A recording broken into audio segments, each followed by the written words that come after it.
What is up, y'all? Welcome back to the MG Truck Series here on Fox Sports 1. We're at Rockingham Speedway getting ready to kick things off from Thunder Alley, from the Rock. Bringing things back to the home of American stock car racing in North Carolina.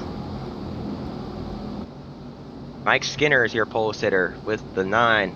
Championship leader Justin Marks just clinched the championship, actually, in the last race with a great points finish, or points day for him. So he is officially your champion heading into this race. But he still wants to put his name back in the win column a couple more times this season. Green flag is waving. We're racing at the Rock.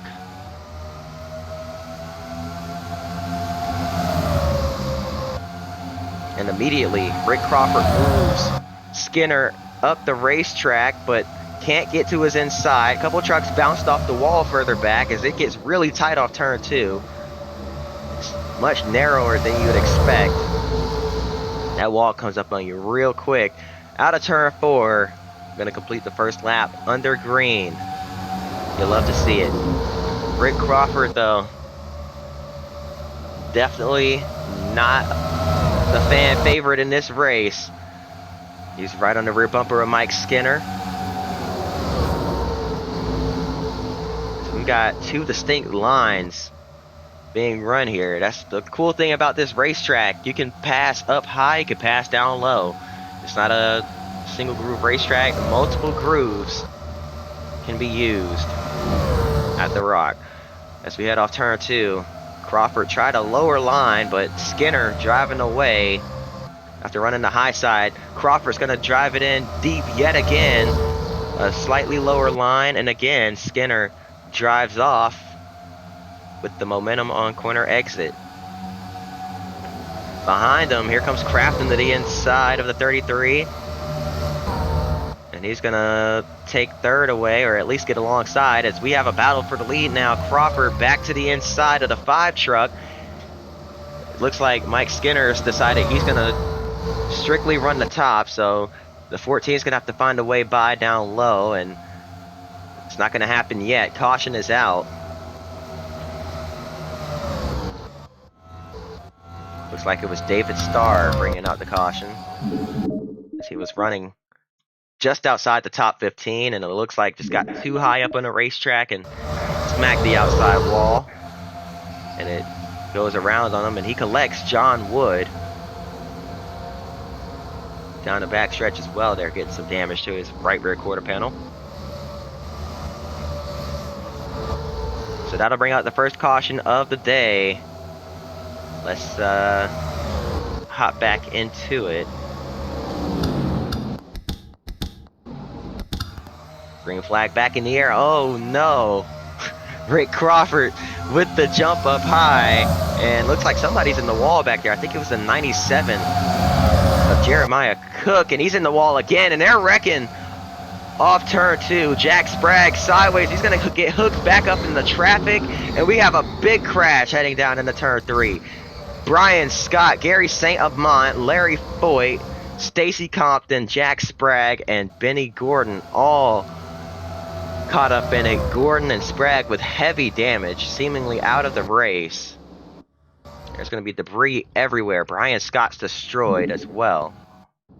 Oh man, another truck. I think that was Jack Smith with heavy damage. No front end on that truck. Let's go back and see what happened here. We saw Sprague get turned around. Looks like the 18, the Setzer, got into the back of Hornaday to set that off. And poor Jack Sprague just gets clipped. Had nothing to do with that. There's a full 360. Looks like he's going to have it gathered up. But Stacy Compton, trying to check up, runs into the back of him and hooks him right back up in the traffic. You see Brian Scott, Landon Castle. Oh, there's where Jack Smith gets his front end ripped off. And a hard hit for Stacy Compton as Benny Gordon came plowing in. Up high, you see, looks like David Starr pushing the 46, or excuse me, the 31 into the 37. The 16 already wrecked up against the wall there, and they come sliding into Scott. And as we already saw, Jack Smith came by, got his entire nose ripped off from the contact with the 2 truck. Big time damage here from Rockingham. Things went bad very quickly here at Thunder Alley. Let's get ready to get things back underway. Green flag is back in the air. We're racing yet again at Thunder Alley. Crafton got a great jump up high. But here comes Mike Skinner back on the inside. Matt Crafton has a run down the back straightaway. They're popping the wall behind him. Still side by side for the race lead. Crafton went a little too high on the racetrack. Had to check up big time. As we head off turn number 2, Rick Crawford to the inside. He's going to get back up to second. Here comes the 60 of Terry Cook right on his rear bumper as well.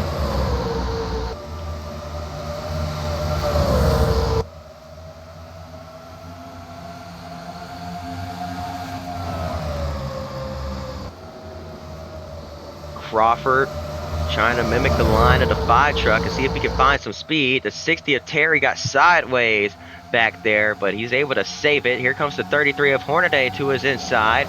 Ron Hornaday Jr. is going to clear him down low, slides up in front of that 60 truck. Side by side behind as Matt Crafton continues to drop back through the field, just not able to get it to turn good up high. He's really struggling here in that 88 truck. It's not handling good for him at all. I think he needs to get back down to the bottom ASAP. It drives better on the inside, I believe. That's how he got up to second, but now he's stuck up on the top and just can't get down. And he falls all the way out of the top 10, maybe even out of the top 20. Another truck not handling good up top is the 23 of Johnny Benson. Looks like they set those trucks up to run the bottom rather than the top. As you see the 14 of Rick Crawford, pretty high up on the racetrack, almost got into the outside wall, trying to hang on. And he's going to clear Terry Cook, because Cook got to his inside, tried to make something work there, couldn't quite. Here comes the 33 of Hornaday with a run on the 5 truck. He's looking for redemption after our trip to Colorado, Pikes Peak. Seemingly had the race won. Late caution comes out right on the front straightaway. They're wrecking in front of our leaders, and he gets caught up in it.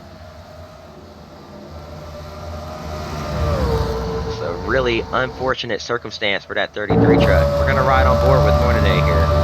So he's got the second fastest lap time of the race. Now trying to slightly lower line to reel in that 5 truck. This track eats tires, so there's another thing they're going to have to be mindful about, tire wear. Here comes the 97, Jeremiah Cook on the high side of Matt Crafton in the 88. Crafton back down on the bottoms, found that speed again as he gets by the 97.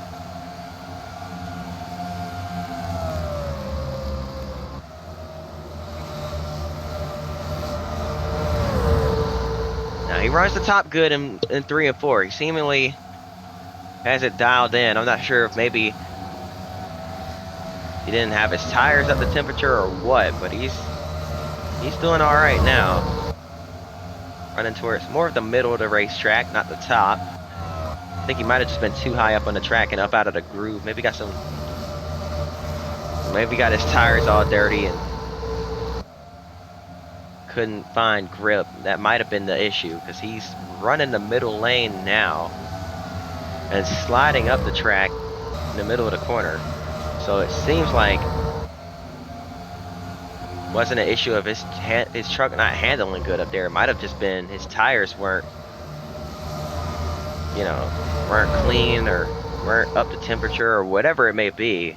Seemingly he's got that figured out now. But looking at the 30 of Topodyne, trying to reel in the 8 of McCumbee as well. Battle for the lead is closing up big time,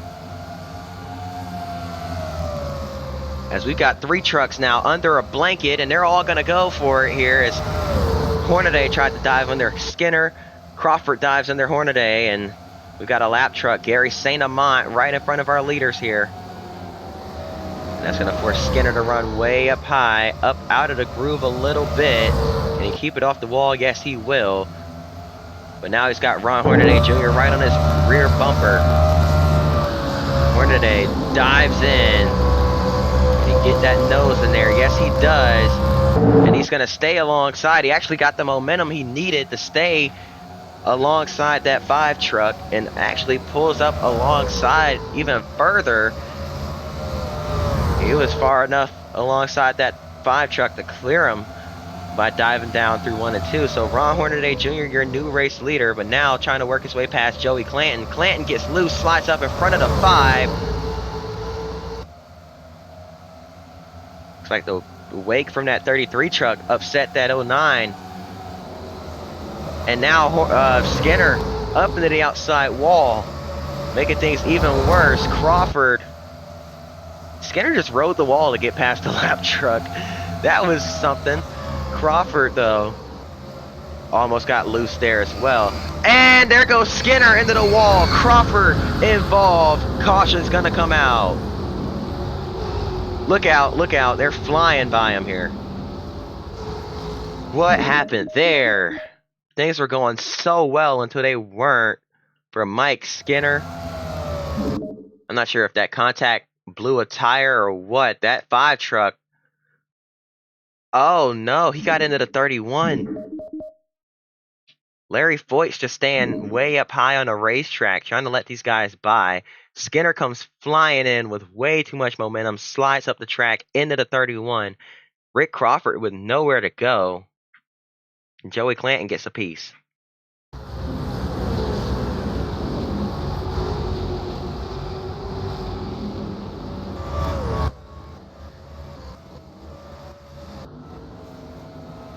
That's really unfortunate. Really, really unfortunate. Anyway, we're about to kick things back off just past the halfway point in this race. It'll be 29 laps to go on the restart. As we double them back up.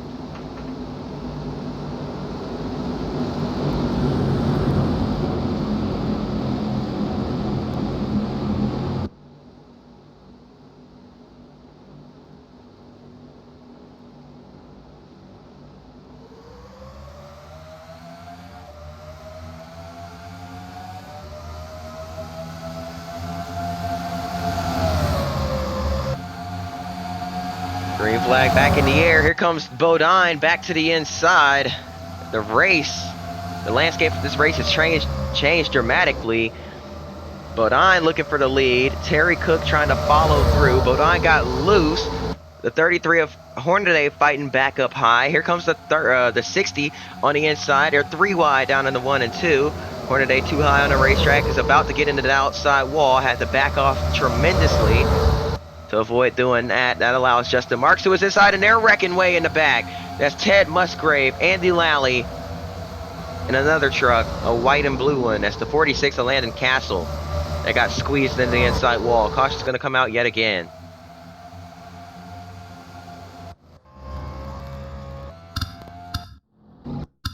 Oh, wow, okay. I guess we're not looking at the replay then. Yeah, we're getting ready to hop right back into it. So, yeah, green flag back in the air. Now Terry Cook's on the outside. He's going to fall back, though. The 30 moves up. 3 wide. Cook sideways. He saves it. Down the back straightaway. Heading down into 3 and 4 now. Look at Top Bodine way up high by the wall. Able to stay alongside the 9. This time he's not quite going to be able to.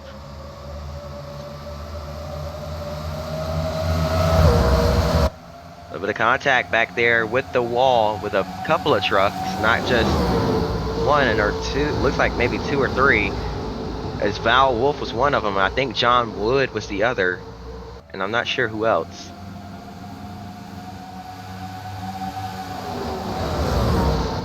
was a little contact back there as well, but they're keeping it straight. Larry Foyt's coming back out on the racetrack with almost no rear end on that truck. Look at that. That thing is junk. But he's back out on the track here. So that'll definitely be interesting, especially if we don't get a caution. They'll catch that 31 truck, and that'll definitely play a factor. Hornaday just wants to see this race go green to the end. He doesn't want to see any more cautions, any more restarts. He's overdue. He should have found victory lane last week. Was taken out in a crash late from the lead. The crash with lappers. So he feels like a win is long overdue. He's trying to close it out this week. As Eric Darnell moves up in the second. Brendan Gaughan was running P3. He's falling back now. Was actually running P2, and obviously that truck not exactly the strongest on the long run, it seems. Looking at the 97 of Jeremiah Cook up into the mix. Kyle Busch following him through.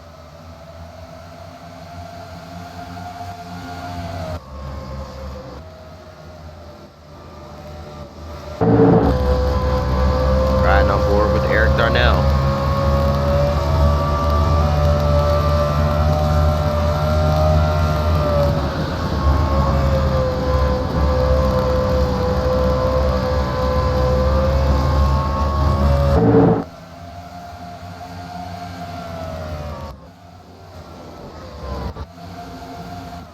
I thought I heard tires squealing, sorry.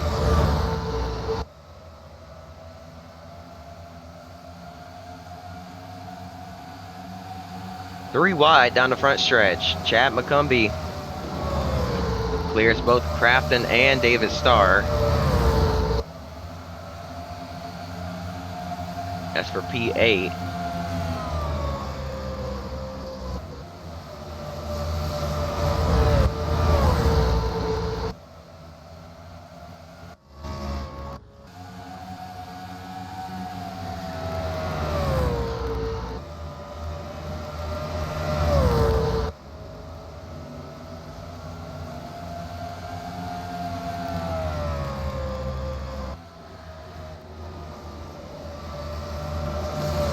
Gap between 1 and 2 staying steady here, not really changing by much either lap, or each lap rather.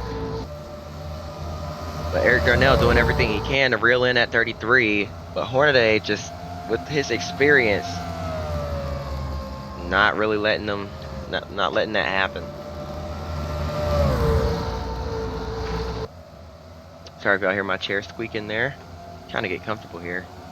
I let it out so it can lean back, but I don't like that because it's too noisy. But now we're going to get into some lap traffic. This is where things get dicey. Gary St. Amant's running the middle. That's the one thing about this racetrack. Kind of diming the corners here a little bit, so it's really unpredictable. It's hard to predict where these lappers are going to run.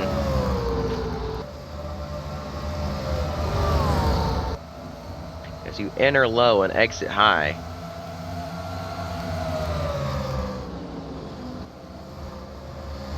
And case in point here, Joey Clanton entered low, exited high, and the 33 was able to use that to get by, stayed patient, stayed low, rather than trying to force something up high like Eric Darnell about did. He thought about it, decided against it, and I'm not sure what I just did. I guess I hit the wrong thing. But I like that view, the little flyby we got there. I'd rather see the battle for the lead though. Eric Darnell now side by side with the 33, or 33, the 30 of Todd Bodine.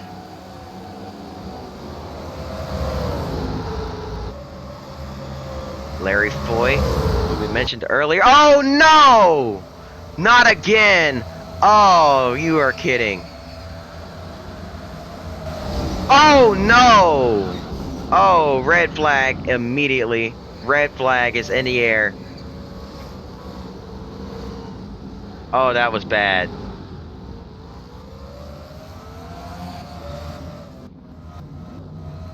Pace truck on the back stretch. They're gonna bring everyone to a stop. And there are trucks everywhere in turn 3. A couple on the in pit road, and oh my goodness, that was one of the most violent wrecks I've ever seen. We'll be right back.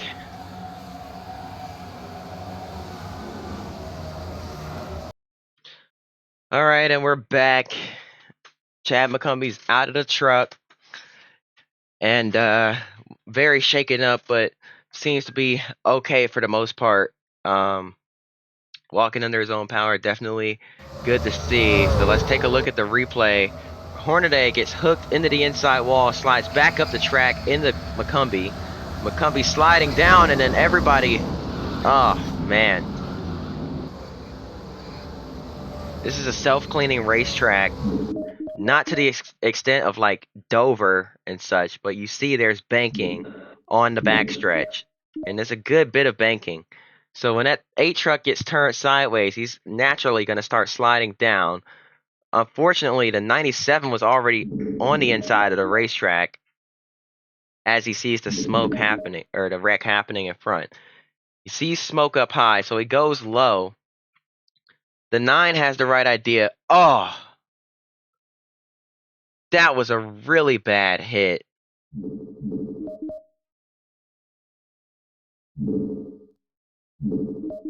Watching it again from the onboard of Jeremiah Cook, who had nowhere to go. Tried to slow down, but couldn't just stop because look, he's got a truck right behind him as well. If he slams on the brakes, he's getting hit from behind either way. He's really got no choice but to try and stay in it, and unfortunately made the wrong choice on where to go. Went low, and there was nowhere to go. Completely ripped that front end to shreds on that 97 truck, flips that 8 truck over, and then lands on Kyle Busch, and it bites, and it goes for a wild tumble back onto all 4 wheels, on top of the 51 yet again, and then gets hit by multiple other trucks as they all fail to stop. They're just going way too fast for that. Man, oh man. Justin Marks up high had the right idea, as DW would say. Drive towards the smoke, because by the time you get there, they won't be there. He slams on the brakes. He comes through. He sees the 33, so he knows, I got to go through the middle. And just gets by that spinning 8 truck. The 97, however, on the inside, he's got a truck to his outside too, so he can't just go high. So he has no choice but to try and go low. He's not going to be able to slow down in time. And if he does, he's just going to get hit and pushed into him anyway. Just a really bad situation for Jeremiah Cook to be in. Nowhere to go. Nothing he could do. He tried to slow down, but couldn't just stop, as I mentioned. I know he's accelerating because of gravity right there, going down the banking. But he's not even on the gas. And then you see he's on the brakes there, and at that point, it's just too late. Yeah. He probably could have hit the brakes at least a little bit sooner, but man, just a really tough situation there. Because, as I mentioned, the 51's following close behind. So if he just slams on the brakes, he's going to get hit. Just no time to react for that 51, because 51 can't see what's ahead. He's just following the 97. And they're thinking they can make it through, and unfortunately they couldn't, and it's just a really bad situation. That 8 truck went for a wild ride, but it stayed intact, thank goodness. Chad McCumbie clearly shaken up and in some pain, but it's good to see him walking under his own power, so that's a really good thing. But pointed towards his shoulder which might be dislocated. I'm not sure, but we'll have to get an update on that at the end of the race. But for now, let's focus on ending this off. Top Bodine, your leader, Brendan Gaughan on his outside, looking for that first career MG Truck Series win. And then there's the 23 of Johnny Benson, the 99 of Eric Darnell, Justin Marks with some rear end damage, and Mike Skinner with more rear end damage, rounding out the top 6. Green flag waving yet again. We're going to end things off here from Rockingham. Through 1 and 2. Here we go off turn 2 for the final restart, hopefully. As there's contact being made in the back, but they're going to keep it straight. Down in the 3 and 4. You see the 99 slid, got very sideways as he just really sent it on into the corner. Was able to gather it up and keep his momentum. So that was impressive on Darnell's part. Now trying to get the run on Gaughan. He goes to the inside. See how that plays out. Oh, he sends it in on the bottom. And clears Brendan Gaughan. Brendan Gaughan is definitely not strong right on the launch. It seems like anybody restarting on the outside, it's just not going to have that launch. They get up a little too high, get their tires dirty, maybe some debris, some built up rubber on their tires, or marbles as we call it. Whatever it may be, it takes them a couple laps to get going again, and they go ahead and drop through most of the field by that point. 2 laps to go for Top Bodine, in prime position to steal another win from Hornaday. 2 races in a row. As Ron Hornaday Jr. is is he even still in the race? Yeah, he is, but look at the damage on that 33 truck. Not competitive at all. White flag in the air. 1 lap to go here from Rockingham Speedway.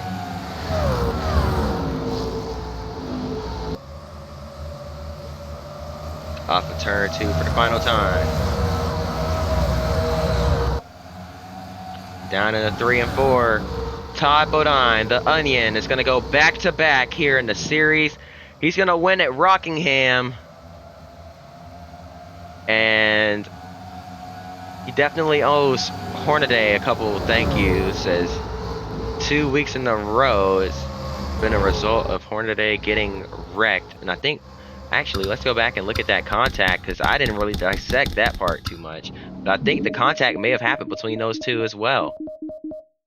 For the lead, I think Bodine fighting hard. Yeah, he did. He got into Hornaday as Hornaday was checking up for on exit for the 31, and he just gets sent straight into the inside wall.